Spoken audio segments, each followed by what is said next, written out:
Wittenberg, la víspera de Todos los Santos, el 31 de octubre de 1517. Martín Lutero pasó casi inadvertido entre los fieles que esperaban para adorar las reliquias que iban a exhibirse en la iglesia del castillo.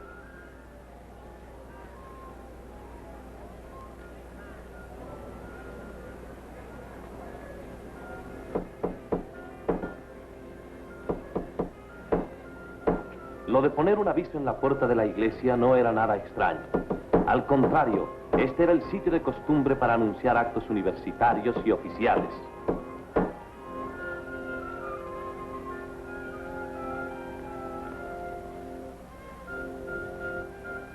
Ninguno de los fieles que esperaban perdón y bendición pudo sospechar que dicho aviso sería uno de los documentos más leídos de la historia.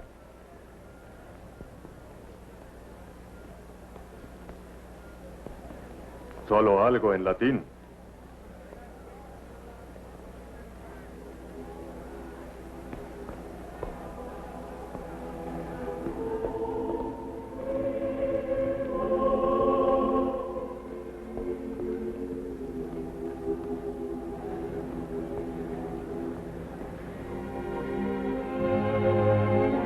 Así fue como Martín Lutero expuso sus 95 tesis con la intención de que fueran leídas y debatidas solamente por los doctos. Exactamente, es un extracto de esa película que estuvimos nosotros presentando el día de ayer en el espacio de Primera Fila. Y para hablar un poquito y contextualizarnos más acerca de lo que es la Reforma Protestante, tenemos vía Skype al doctor Esteban Fernández, presidente de la Sociedad Bíblica Internacional. Así es que, doctor, de verdad que nos sentimos muy complacidos de que usted nos pueda acompañar el día de hoy en el programa y hablar de este tema que justo un día como hoy, allá en 1517, empezó una historia diferente para la iglesia. Muchas gracias por la invitación. Realmente, gracias al plantel de Dallas, gracias al plantel de Costa Rica, queridos hermanos en toda Latinoamérica, hoy les deseo un día de paz, un día precioso. El 31 de octubre de 1517, Lutero planta las tesis y festejamos el día de la Reforma. No el 31, él no planta, digamos, las tesis del 31, pero festejamos el día de la Reforma el 31 de octubre por Martín Lutero. Es una fiesta que debería festejar no solamente la iglesia cristiana, sino la humanidad en general, porque a partir de que la Biblia, hermanos, le fue devuelta al pueblo, cambió absolutamente todo el comportamiento de la sociedad. Deberíamos hacer un poquito de recuento, pensando de que antes de que Lutero, una de sus descubrimientos es: si somos iguales ante Dios, somos iguales ante los hombres. Y si Dios nos dio la palabra, es la palabra para todos los hombres. Y un logro es que Lutero le devolvió la palabra al mundo. Antes la palabra estaba encerrada en los monasterios, antes la palabra estaba encerrada, ni siquiera los sacerdotes, digamos, de bajo nivel tenían acceso a la interpretación de la palabra de Dios. Solamente era el magisterio de la iglesia, de los obispos para arriba podían. Y así fue como, desgraciadamente, la iglesia, que antes de la Reforma se empezó a distanciar tanto de la palabra y empezó a incorporar tantas prácticas de sincretismo, de agarrar otras cosas, y Lutero se rebela contra todo eso. Pero la única manera que tenía él de rebelarse era aceptar una base de autoridad, que es la misma pregunta que nosotros nos tenemos que hacer hoy cuando estamos ante cualquier otro sistema religioso. ¿Cuál es nuestra fuente de autoridad? Para nosotros, los evangélicos, la fuente de autoridad es la palabra de Dios. No es la tradición, no es como se ha hecho hasta aquí, no es la interpretación, sino la palabra de Dios. Entendiendo que Dios nos da a todos seres humanos la posibilidad de hablar directamente con Él, de conocer a Jesucristo directamente desde la palabra. Es imposible revisar la palabra de Dios sin descubrir la persona de Jesús. Entonces, Lutero hace ese logro, le devuelve la Biblia al pueblo, pero había un problema: la gente no sabía leer. todo el sistema anterior era un sistema oscurantista. La gente estaba volcada al campo, a manipulaciones extraordinarias, a tal punto que una de las cosas que le preguntan a Lutero es cómo él veía que había mejorado el uso de la palabra de Dios. ¿Y sabe lo que dijo Lutero? No dijo en su relación con Dios o en su interpretación espiritual o la gente creció espiritualmente. En la Alemania del siglo XVII, él dijo, veo que la gente comenzó a vestirse mejor. Hubo una mejora aún en las ropas que usaba la gente, porque la gente empezó a tener dignidad. Y eso se expandió rápidamente por toda Europa.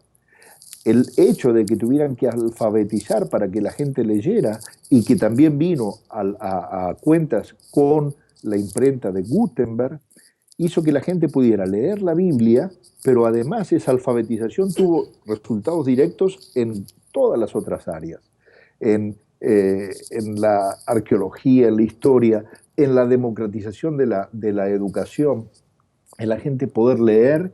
Ya eso abrió campo a que pudieran superarse en todo terreno. Antes todo estaba reservado a los monasterios, todo era oscuro para el pueblo. Y hablando de oscuridad, se me ocurre esto. Perdón. Rebeca. Doctor, usted habla de que Martín Lutero trajo la Biblia nuevamente a los pueblos. ¿Cuál era la diferencia más grande que existía entre, porque usted habla de que había sincretismo de prácticas ocultas en el catolicismo en ese tiempo, pero cuál era la diferencia más grande que podemos observar hasta hoy, tal vez entre lo que Martín Lutero estaba planteando y lo que la iglesia tradicional estaba enseñando? Porque ahorita vemos al Papa que está yendo a celebrar la vida de Martín Lutero. ¿Nos puede hablar un poquito acerca de eso? Claro, Rebeca, y no solamente a celebrar la vida, sino que le acaban de hacer, porque los católicos para el monumento son mandados a hacer, le acaban de hacer un monumento a Martín Lutero dentro del Vaticano. Imagínate todo este cambio. Ahora, ya se pusieron de acuerdo la Iglesia Católica y la Iglesia Protestante en una de las primeras tesis de Lutero, que es la salvación viene por fe. La justificación no tiene que ver con la obra humana. ¿Por qué era tan importante ese tema y por qué a Lutero se peleó tanto con la Iglesia? Porque el ánimo de él era transformar la Iglesia, no era separarse de la Iglesia. Lo que pasa es que hoy Francisco lo declara en su declaración. Hemos llegado a un punto de acuerdo en cuanto a la justificación, pero la intención de Lutero, dijo esto el Papa, no fue separar la Iglesia, fue renovar la Iglesia, pero la Iglesia, dice, estaba viviendo tiempos tan oscuros, dicho por ellos, no por nosotros, que no pudo renovarse y lo que hizo fue expulsarlos. Y entonces dice, tenemos que celebrar el acuerdo de poder sentarnos a conversar y coincidir en el tema de la justificación por la fe. Pero además tenemos que pedir perdón, y eso vengo a hacer, dijo el Papa, por haber expulsado a Lutero, porque no lo entendieron. Por ejemplo, tú me preguntas, ¿en qué cosa? En ese momento, el Papa estaba la Iglesia estaba corrupta, hay que llamar las cosas por su nombre. El Papa estaba vendiendo indulgencias para pagar la construcción de la Basílica de San Pedro. Y una de las cosas una de las tesis de las 95 que dice Lutero es, si usted quiere construir la Basílica de San Pedro, use su dinero, que es el dinero, es el hombre más rico del mundo, pero no sacrifique a los pobres haciéndole creer que una indulgencia, una bula papal, los va a sacar del purgatorio y los va a acercar al cielo. Ese fue el tema principal, pero además puso la palabra, porque dijo, yo no estoy dispuesto a tratar estas tesis desde la tradición, quiero contrastarlas con lo que dice la palabra de Dios. El reformador nos dio la idea de que la palabra de Dios es suficiente para que el hombre pueda regir no solamente su vida espiritual, sino toda la vida. toda la vida. El diario vivir, las prácticas, prácticas oscuras de la iglesia, por ejemplo, que todavía siguen, la idolatría, es imposible justificar el culto a María. Ese es una herejía que no viene de la Biblia. Esa herejía viene de la tradición y nace en el concilio de Éfeso, porque hasta el concilio de Éfeso es lo que podemos llamar la ortodoxia cristiana, donde todos los cristianos en todo tiempo y en todo lugar creímos lo mismo. Y eso está reflejado en el credo de los apóstoles. Doctores, perdón, yo quería hacer, tal vez para poner en contexto y podamos dimensionar lo que pasó, porque, o sea, esta reforma que inicia con Lutero, que se esparce y que contagia a toda Europa y después se extiende al mundo, trajo cambios, como usted bien lo decía, fue primero en el seno de la iglesia, hubo una discusión ahí, ¿verdad? Se discutió teológicamente, empezó a traer cambios en la sociedad, pero también en la política, ¿verdad? En la forma en cómo los estados empezaron a actuar. Yo quisiera que se refiriera también qué cambios trajo la reforma a la democracia, a la forma de los estados, al gobierno, a la política.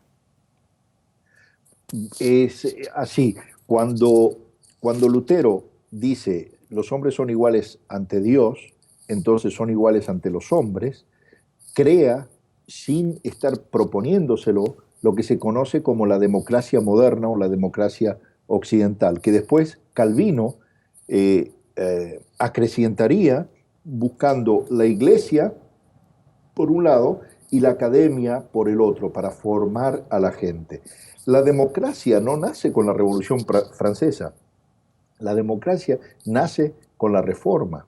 ¿Por qué? En los Estados Unidos la revolución, la independencia de los Estados Unidos es anterior a la Revolución Francesa. Y los Estados Unidos ya, por ser protestantes, por ser puritanos, ya habían declarado un sistema de gobierno democrático. Entonces, la Reforma trajo el nacimiento de casi todas las democracias europeas. Y ahí está el verdadero problema. Porque cuando Lutero pone la palabra como centro de autoridad, le quita la autoridad a los reyes, le quita la autoridad a los papas, que también fungían como reyes, en tantas cosas. Como decía, el sincretismo, el oscurantismo, servía para la manipulación. Y el tener acceso a la Biblia te hace de que vos sepas cuál es la voluntad de Dios para vos, para tu vida, y hoy sigue siendo lo mismo. Fíjate algo, cuando hay una fecha de luz, el 31 de octubre nosotros celebramos el Día de la Reforma.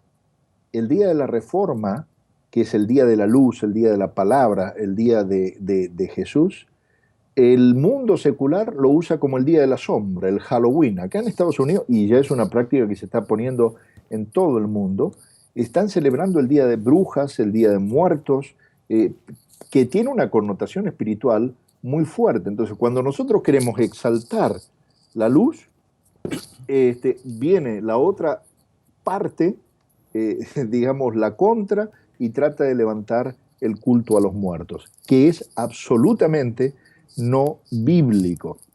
Esa es otra de las cosas que decía Lutero. El purgatorio no existe, no hay lugar entre el cielo y la tierra. Se cerró esto y se cerraron los libros. Y cuando se abran los libros vamos a estar en el gran trono. Entonces, los cambios, además, los cambios que se produjeron en la ciencia, el poder alfabetizarse la gente, hizo que estudiaran, que fueran a las universidades. El avance más grande en las artes fue después de la Reforma Protestante. No quiere decir que con los católicos no había ciencia, sí también había ciencia, pero los más grandes descubrimientos científicos vinieron de la mano de los protestantes. Hoy, antes de comenzar, antes de estar en el aire, y si tienen preguntas me las hacen, por favor, estaba reflexionando con uno de los productores. Hay una frase que dice, la poca ciencia nos aleja de Dios. Un poco de ciencia nos aleja de Dios. Mucha ciencia nos acerca a Dios. ¿Por qué? Y esto pasó con la Reforma. El sistema de valores que nos da la palabra está corroborado científicamente por los hechos científicos. Hace falta más fe para no creer en Dios que para creer en Dios. Se los pongo de una pastor, manera ahora que a veces acláreme. la iglesia... Sí. ¿Perdón? Doctor, Doctor, perdón. No, quería hacer una pregunta para que cuando termines ese pensar, hacerte una pregunta que tengo aquí que me tiene inquieto. Ok, un poco de ciencia nos aleja de Dios, mucha ciencia nos acerca a Dios. Por eso Francis Collins, que es el descubridor del genoma humano, de todo el sistema genético del cuerpo, cuando llegó al gen 0, se entregó su vida a Dios porque dijo, esto no es obra de la casualidad, esto es mano de un creador. Hace 4 meses atrás, la revista de Science Nature, aquí en los Estados Unidos, publica un artículo de la NASA, donde ahora descubren y le dan validez a este tema. Decía el titular, la NASA descubre que el agua es 100 millones, escuchen esto, el agua es 100 millones de años más antigua que el Sol. Y eso precisamente es lo que dice Génesis. El Génesis de la Biblia, de la creación, es que había agua, estaba en desorden, se movía el Espíritu de Dios sobre las aguas, vino el Señor, ordenó todo, y desde ese orden que crea el Señor de su creación, entonces crea la lumbrera mayor y la lumbrera menor, el sol y la luna. O sea, el agua es más antigua que el sol.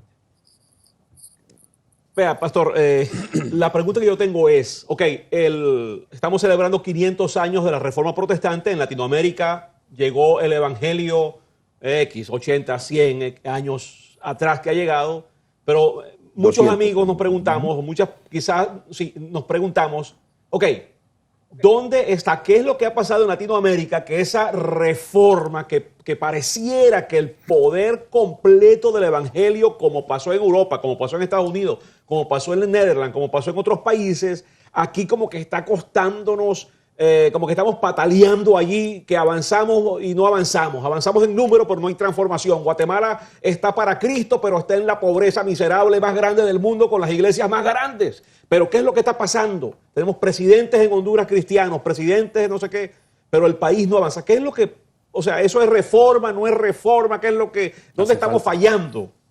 Es la pregunta. Lo que pasa, no, y yo te voy a contestar desde mi punto de vista. Esto no lo puedo sacar de la Biblia, pero sí del uso de la Biblia. Claro. El tema es que nosotros nos hemos apartado de la Biblia, hermano. Entonces, tener una Biblia no nos hace cristianos. Ser transformados por la palabra de Dios sí nos hace cristianos. Y nosotros, lamentablemente, en nuestro continente, el disco duro que tenemos en la cabeza es el chip hispano-católico, no el anglo-protestante. No estoy ensalzando la cultura anglo porque entiendo perfectamente los temas de discriminación y demás que se están dando últimamente, y hermanos en Dallas, ustedes me van a apoyar, estamos orando fervientemente para que el Señor tome control de todo el proceso que estamos viviendo. Pero decía José Martí, haciendo un análisis de todo el continente americano, él decía, al norte del Río Grande, los colonizadores vinieron buscando a Dios. Al sur del Río Grande, o sea, Latinoamérica, nuestra gran Latinoamérica del Sur, los conquistadores, uno era colonizadores, estos eran conquistadores, vinieron buscando el oro. Y una de las cosas que él concluye es que al final el que busca el oro se queda sin Dios y sin el oro. Y el que busca a Dios se queda con Dios y con el oro. ¿Qué pasa? Estamos en riesgo. En este país, yo estoy en Miami, en los Estados Unidos, estamos descristianizándonos a pasos agigantados. ¿Por qué? Porque la gente está dejando de leer la palabra de Dios. 700 personas por día. Hemos hecho con la Sociedad Bíblica Americana y nuestra Sociedad Bíblica Internacional un estudio con la agencia de encuestadora Reveal, y 700 personas por día están dejando de leer la palabra de Dios, porque dicen que no es relevante o porque no la entienden. Entonces, ¿cómo pretendemos vivir en la plenitud del Espíritu, en la plenitud de la prosperidad de Dios, en la plenitud de la productividad de Dios, en la plenitud de la creatividad de Dios, si lo único que nos quedamos es con la salvación, ya estamos contentos, y ahora nos convertimos en cristianos, vamos a llamarle así, triple S, no salvo siempre salvo, sino salvos, satisfechos y sentados. Gente que está no produciendo cambio en la sociedad. Qué bueno. Gente que está gordita adentro de la iglesia, pero que no sale a decir qué es lo que cree, por qué lo cree. Y que Dios es amor, amén, pero Dios es justicia, Dios es orden. Entonces, por ejemplo, estamos viviendo un proceso tremendo en Estados Unidos, donde un presidente, por decreto, hace que cualquiera de mis 6 nietas tenga que compartir el baño con un travesti. Eso es extrabíblico, eso es amoral, y eso es algo que se sostiene solamente sin la palabra de Dios. Yo no tengo ningún problema que alguien individualmente quiera elegir su modo de vida, pero no creo que el Estado Doctor tenga Esteban que incluirlo, Fernández. y que si quieren bendecirlos y quieren cuidarlo, que le hagan un tercer baño, pero que no los metan al baño de mi nietito o al baño de mis nietas. Pero la gente no sale, la gente no dice, la gente no habla, porque no vive la Biblia. Y preguntar, aprovechando este tema, estamos comentando de la Reforma Protestante, doctor Esteban Fernández, esto que ocurrió en Alemania en 1517, en Europa, ¿se puede entender como un avivamiento? Esto lo que ocurrió fue un avivamiento y por eso toda la explosión o las consecuencias que tuvo, o simplemente fue un asunto dentro de la iglesia. No. Yo creo que fue un avivamiento, porque mucha gente que estaba en el borde comenzó y hizo grandes aportes,